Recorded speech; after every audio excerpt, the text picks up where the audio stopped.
అయితే ఇప్పుడు చెప్పిన కదమ్మా, ఎలా అంటే మనం సొంతంగా చేసుకుందాం అనుకుంటే ఒక 5 గేదెలతో స్టార్ట్ చేసుకోవాలి.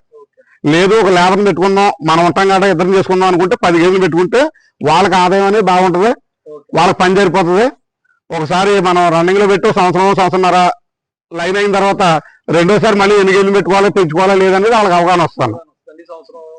మనం 4-5 నెలలు ఉండేటప్పటికి పూర్తిగా దాంట్లో ఎంత ఇబ్బంది ఉంది, ఎంత కష్టం ఉంది, ఎంత సులువు ఉంది అన్నది నేర్చుకోవచ్చు. అవును, ఒకేసారి 20 గేదెల్ని 15 గేదెలు పెట్టవద్దు రైతులు. ఎందుకంటే అవగాహన లేకుండా పెడితే 10-15 లక్షల రూపాయలు పెట్టుబడి పెడతాం.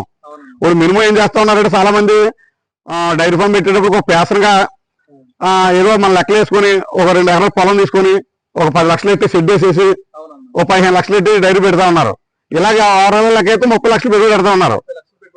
30 లక్షలు అంటే సామాన్యుడికి చాలా కష్టమైన పని.